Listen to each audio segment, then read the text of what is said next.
أعوذ بالله من الشيطان الرجيم. بسم الله الرحمن الرحيم. ومن أحسن قولا ممن دعا إلى الله وعمل صالحا وقال إنني من المسلمين ولا تستوي الحسنة ولا السيئة ادفع بالتي هي أحسن فإذا الذي بينك وبينه عداوة كأنه ولي حميم. وما يلقاها إلا الذين صبروا وما يلقاها إلا ذو حظ عظيم. وإما ينزغنك من الشيطان نزغ فاستعذ بالله إنه هو السميع العليم. ومن آياته الليل والنهار والشمس والقمر لا تسجدوا للشمس ولا للقمر واسجدوا لله الذي خلقهن إن كنتم إياه تعبدون. فإن استكبروا فالذين عند ربك يسبحون له بالليل والنهار وهم لا يسأمون. اس آیت میں سجدہ ہے، سننے والے سجدہ ادا کر لیں۔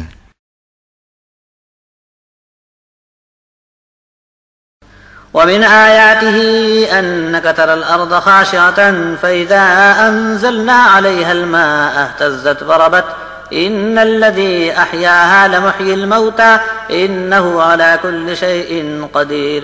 إن الذين يلحدون في آياتنا لا يخفون علينا أفمن يلقى في النار خير أم من يأتي آمنا يوم القيامة اعملوا ما شئتم إنه بما تعملون بصير. إن الذين كفروا بالذكر لما جاءهم وإنه لكتاب عزيز لا يأتيه الباطل من بين يديه ولا من خلفه تنزيل من حكيم حميد.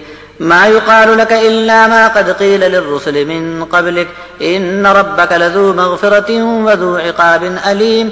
ولو جعلناه قرآنا أعجميا لقالوا لولا فصلت آياته أعجمي وعربي قل هو للذين آمنوا هدى وشفاء والذين لا يؤمنون في آذانهم وقر وهو عليهم عمى أولئك ينادون من مكان بعيد. اور اس سے بہتر بات کس کی ہوگی جس نے لوگوں کو اللہ کی طرف بلایا اور خود بھی نیک عمل کرتا رہا اور کہا کہ بے شک میں بھی مسلم لوگوں میں ہوں. اور نیکی بدی دونوں کبھی برابر نہیں ہو سکتی. کوئی برائی کرے تو اسے بھلے طریقے سے ٹال دو، پھر اس کا نتیجہ یہ نکلے گا کہ تمہارے اور جس کے درمیان عداوت ہوگی وہ گہری دوستی میں بدل جائے گی.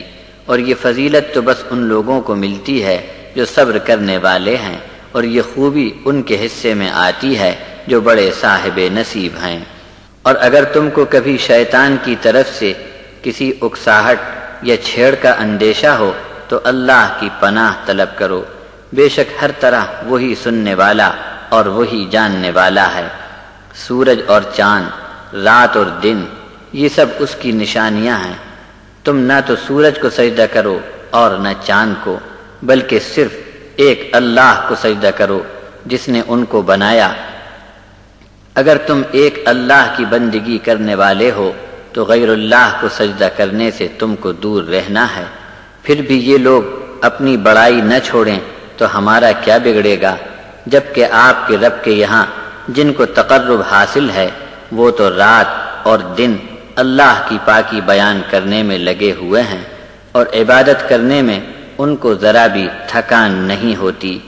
اور یہ اسی کی نشانیوں میں ایک نشانی ہے کہ تم زمین کو سونی پڑی دیکھتے ہو کہ دب کر بے رونق ہو چکی ہے، پھر جب ہم اس پر پانی برساتے ہیں تو ابھرنے لگتی ہے اور ہری بھری ہو جاتی ہے.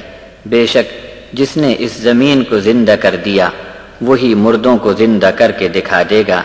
یقیناً وہ ہر چیز پر قادر ہے. جو لوگ ہماری آیتوں میں ٹیڑھا پن تلاش کرتے ہیں وہ ہماری نگاہ سے چھپ نہیں سکتے. بھلا وہ شخص جو آگ میں جھونک دیا جائے گا وہ اچھا رہا یا وہ جو قیامت کے دن امن چین میں آ گیا.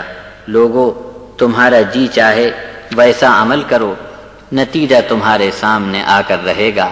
جو کچھ تم کرتے ہو اللہ اسے خوب دیکھ رہا ہے.